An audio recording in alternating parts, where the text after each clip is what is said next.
Hi, I'm Yulia, and this is the News Brief. Today we're going to be talking about how Trump's lies result in Putin's impunity. And of course, we're going to discuss it together in the comments, so you don't have to suffer alone, and I don't have to suffer alone. So please leave your thoughts, questions, suggestions, anything you have on your mind down below. I'll read it as per usual, and I really appreciate this back and forth communication that we have. I apologize in advance for sounding quite tired and looking quite tired as well, probably. If you have watched the news, you likely know why. Let's go. So, recently, Trump has produced one of his, I guess, countless lies at this point, and said that it is the fault of Obama and Justin Trudeau for starting the war in Ukraine because they kicked out Putin from G8. And this is one of his speeches that is supposed to convince, I guess, the world society and the world leaders to bring Putin back onto the world stage into G7. However, the funny thing is, one, Justin Trudeau wasn't even prime minister when Putin was kicked out of G8 after invading Ukraine in 2014. Justin Trudeau was not in the picture. And I mean, if you have been following everything that's been happening in the US and all the millions of people that are protesting against Trump, then you know that he lies a lot. But at this point, it's so damaging. And his impunity for Putin and just the sheer amount of ridiculous lies that he produces and them being unchecked and them being not called out and not fact-checked and not fixed is just like, I feel like we live in the Matrix at this point. Recently, I was watching, and this is a bit of a digression from our subject today, but I want to point out how ridiculous these lies are. So this one surrounds the fact that Justin Trudeau is to blame for Russia attacking Ukraine because he personally kicked out Putin from G8, while he wasn't even prime minister and had nothing to do with it. He was not in the decision-making position in Canada at that time. Ridiculous. But I'm sure Trump's press secretary is going to spin it to say that Justin Trudeau was in the government anyway, and that is his fault because he was in charge of, I don't know, talking to someone about it. Because recently I was watching a journalist who has worked with many, many American administrations asking a question at a press conference at the White House to Trump's press secretary, Caroline Leavitt. Honestly, evil incarnate at this point. He asked a question about the visit of the South African president Ramaphosa and how Trump pulled out pictures from what he deemed as burial sites of white farmers that have been killed because of their skin color. And he said that on this picture, you could see those farmers being buried. Now, that picture, the particular picture that they're referring to, was actually not even from South Africa. It was from a different country, from a completely different time period. And his press secretary, instead of actually giving a reasonable answer, said, well, these did represent white farmers that were killed. And he was talking about the fact that the crosses were meant for white farmers that were killed, even though the whole situation was actually, like, what they were talking about was the protest, and it was not a protest against killing white farmers, it was a protest against killing farmers. Only 2 white farmers died.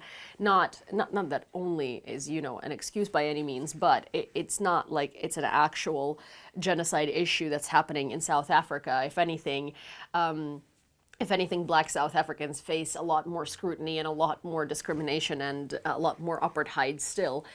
But where I'm going here is that they were talking about the event to which Trump showed a completely different picture that didn't even belong to that event. They described the event wrong. He described the event wrong. He lied about the whole situation, showed the wrong pictures, and then his press secretary, instead of saying, hey, he made a mistake or something like that, doubled down on it and tried to spin it so that it would fit the narrative that Trump put out there. And this has been happening with Russia and Ukraine, right?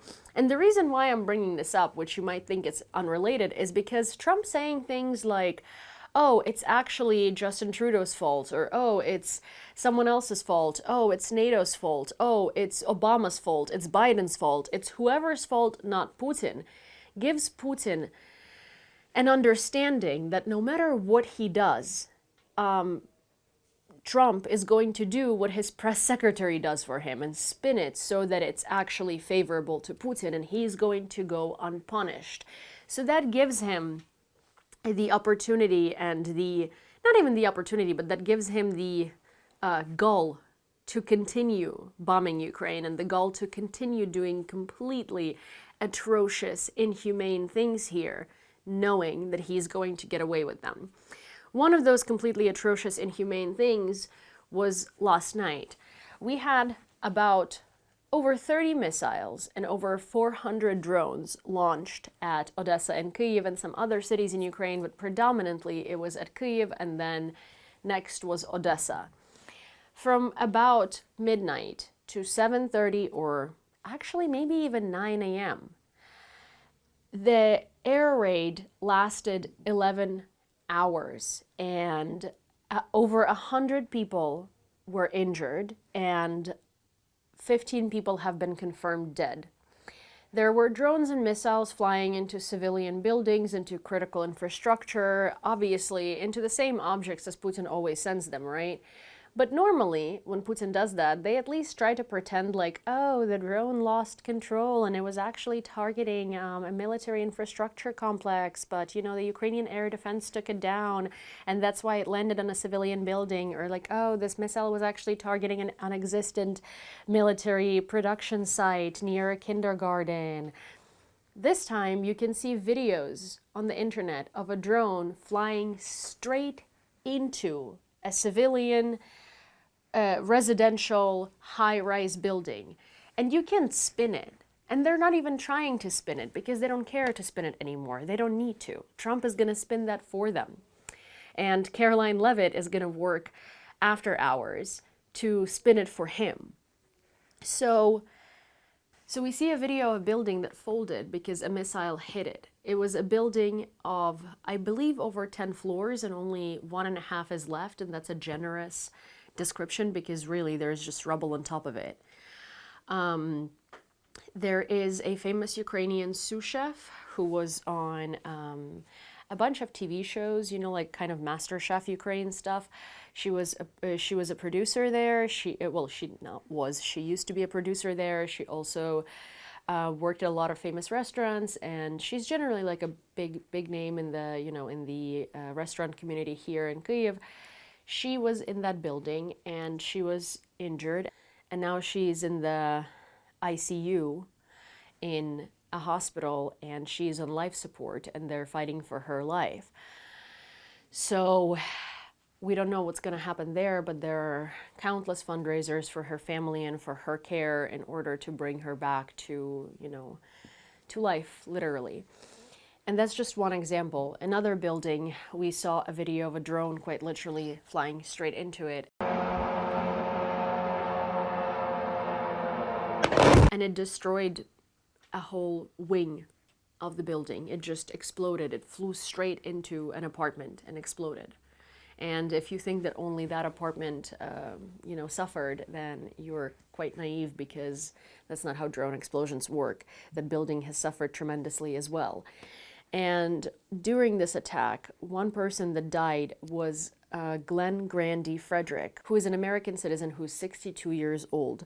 And that actually drew a significant amount of media attention, and I think in the US. And I can already imagine that the death of this man who came to Ukraine, just lived here, was a civilian, is kind of like, was at the wrong place at the wrong time, is going to be spun by his own country's media as him doing it to himself because he went to Ukraine, to do whatever it is, and he put himself in danger by being in a war zone. And that's kind of what's so wrong with this entire situation. There is Russia that attacks civilians daily, and normally at least even tries to make it sound like they were actually shooting, military targets. But at this point, just blatantly does it and doesn't care and admits to it, right? We have Russia doing that, and we have civilians in Ukraine dying, now an American citizen dying because of Russia's goal. And we have the US stand there and say that it's anyone's fault but Putin. It's the fault of previous presidents, prime ministers that weren't even at their post or elected at that point yet.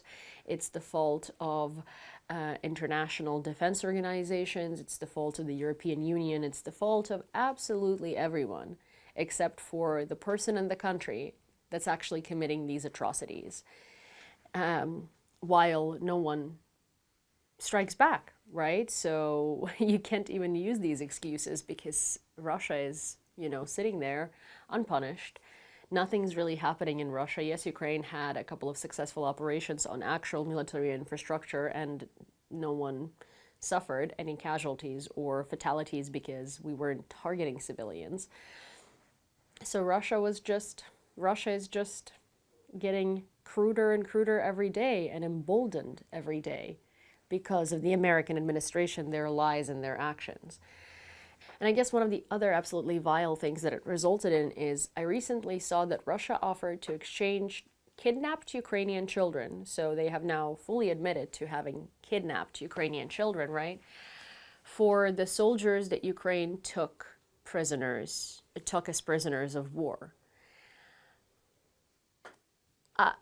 If you think that that's progress and that's great, which it is, because it's amazing to, bring Ukrainian children back to Ukraine, because Russia doesn't want to do that, and until recently didn't even admit that they did kidnap Ukrainian children. Now they're blatantly on the world stage saying that they're committing crimes of genocide, like kidnapping kids and indoctrinating them, and they're offering to exchange those kids for POWs. The reason why they're doing that is because they want more Russian soldiers back so they can send them back to the front, because they're suffering because they don't have enough recruitment and they don't have enough bodies anymore willing to go fight for them.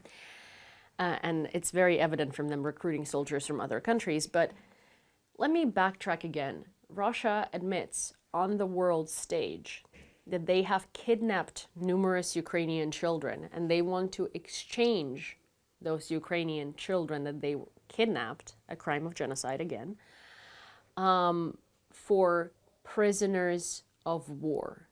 And the world is cheering it on as in like, yay, finally Ukraine's gonna be able to return the kidnapped children back.